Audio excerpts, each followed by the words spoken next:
Oi pessoal, sou o professor Wesley e hoje vamos falar sobre madeira para construção e solo cimento. Bom, a madeira para construção, elas são obtidas diretamente da natureza, né? Lógico, né? Aí existem basicamente dois tipos que a gente vai usar. Vamos ter madeiras maciças, que podem ser subdivididas em madeiras brutas ou roliças, falqueadas ou madeiras serradas.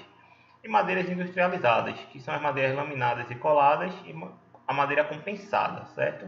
Esses são os principais tipos de madeiras que a gente usa na construção. Então vamos lá. Vamos ver os principais tipos de madeira. Madeira bruta ou roliça, são esses tipos aqui. São os troncos cortados diretamente sem passar por um grande processo de acabamento, certo? Ela é mal usada em estacas, escoramentos, postes, certo? Em situações mais rústicas, né? Para servir de estaqueamento com uma escavação, por exemplo, ok? E preferencialmente é ideal que elas sejam retiradas na época seca, quando o tronco vai ter menos teor de umidade. A gente pode ter também a madeira falqueada, que ela vai ter suas faces raspadas por machado, certo? Vai ficar mais ou menos nesses formatos aqui. Elas vão ser utilizadas onde? Também em construções rústicas, certo? Em estacas, cercas, muito usado também em estaca para escavações, certo? Pontes provisórias e etc. Essas cortinas cravadas são para escavação, é feita uma cortina, várias estacas são postas um do lado do outro, como se fosse uma parede em escavações.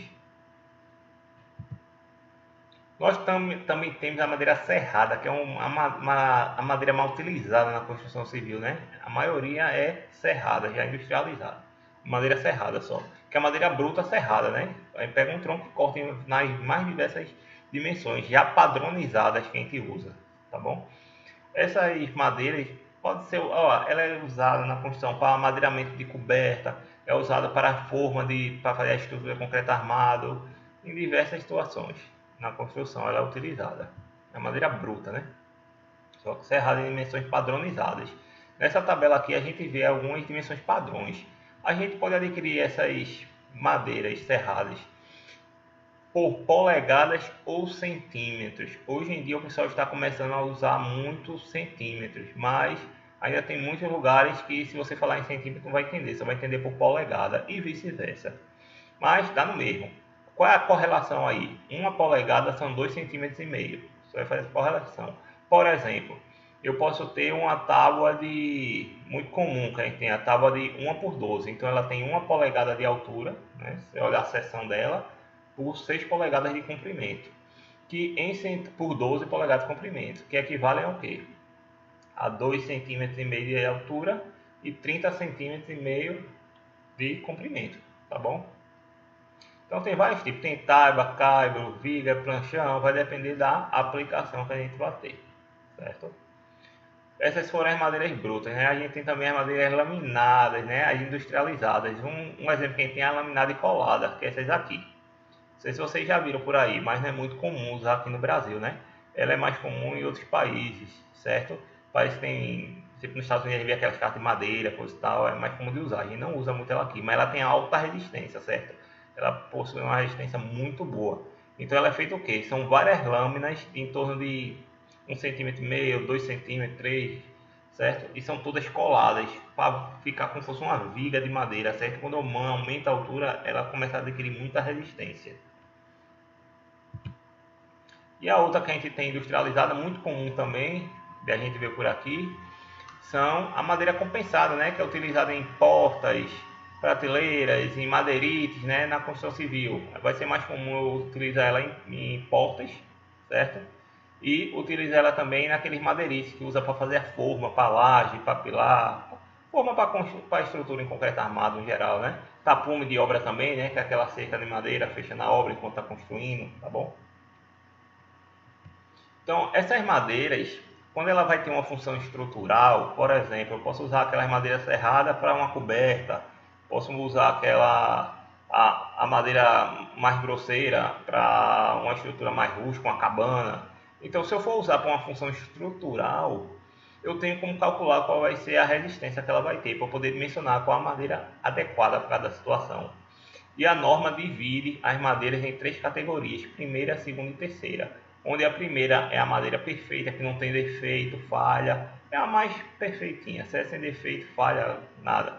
Segunda categoria, ela já começa a ter algumas ranhuras, empenamentos, etc. E a terceira categoria é a mais fraca. A norma foram feitos vários estudos, então ela já dá o valor das resistências dessas madeiras para várias espécies de madeira de segunda categoria, certo? Então os valores que estão lá indicados são de segunda categoria. Então se eu quiser usar uma de primeira, só basta eu pegar ela e multiplicar o valor constante lá por 1,4. Se não, uso diretamente dela, tá bom? Quais valores que a norma vai me dar? Vão ser basicamente esses 4 valores para cada tipo de madeira. Vou ter a tensão de compressão simples que a madeira suporta, então quando ela suporta ser comprimida, certo? Paralela às fibras, certo? Lembrando, se a fibra for nesse sentido é paralelo, no sentido paralelo à fibra, é o valor que ela dá, que é o ponto mais frágil, né, dela na compressão. Então veja, ó, a norma vai me dar esse FC aqui, ó, que é a resistência à compressão paralela da fibra, mas a tensão de cálculo que eu vou usar vai ser essa fórmula, ó, o valor dado pela norma, de acordo com o tipo de madeira que eu vou usar, né, vezes 0,2, ou seja, eu vou usar só 20% do que ela tem, né? Por que isso? Porque madeira é um material natural, né? Então o valor que eu tenho lá na norma foi um valor feito de estudos, mas a gente sabe que pode variar. Pode estar mais forte, mais fraco, então ela, vamos dizer assim, oscila muito esse valor, eu não tenho muita segurança. Então eu tenho que usar um valor, só os 20%, que é o valor mais seguro assim de não ter problemas, tá bom? A mesma coisa para os outros, ó. Na parte da flexão, 0,15% só do valor obtido pela norma. Da tensão de cisalhamento, só 0,1 do valor de cisalhamento da peça. E o modo de elasticidade, vou pegar diretamente da norma, né? Não precisa botar valores não. O modo de elasticidade é mais para saber o quanto ela vai deformar. Porque uma madeira, usei uma madeira como uma viga, por exemplo, um pilar. Ela pode suportar a carga, mas o modo de elasticidade dela, se for o modo de elasticidade mais baixo, ela, mesmo suportando a carga, ela pode deformar, envergar mais, certo? Então tem que analisar isso também. E para a norma ela é feita com estudo com a madeira perfeita, né, sem falhas. Então tem que considerar isso lá no dimensionamento. Então a norma, ó, vai dar uma tabela mais ou menos feita essa daqui, ó. Então vou lá, por exemplo, eu tenho eucalipto, vou usar o eucalipto para, sei lá, para fazer um madeiramento no telhado, um exemplo só. Aí eu venho aqui, olha, aí eu vou lá no telhado calcular quanto é a força de compressão, flexão, etc. Que a gente vai aprender mais essa parte de que eu estou falando aqui, compressão, flexão, mas a gente vai aprender isso um pouco mais lá na frente na parte de estrutura, certo? Eu vou comentar mais sobre isso. Então, ó, vou usar meu eucalipto. Então aqui eu consigo puxar, ó, minha compressão, ó, minha tensão de compressão é essa, 104. Então eu viria aqui nessa forma e faria 0,2 vezes 104. Então esse valor de tensão que eu vou usar no meu cálculo do meu madeiramento, tá bom? E assim por diante, ó, para todas as informações que eu precisar da madeira, tá bom? Então é isso, madeira é isso daí. Eu botei também o nosso solo cimento. O que é solo cimento? É só um solo misturado com cimento e talvez água. Onde é que eu vou utilizar ele? Ele é mais comum de ser utilizado em melhoramentos de solos, tá bom? Mas vai ter outras aplicações também.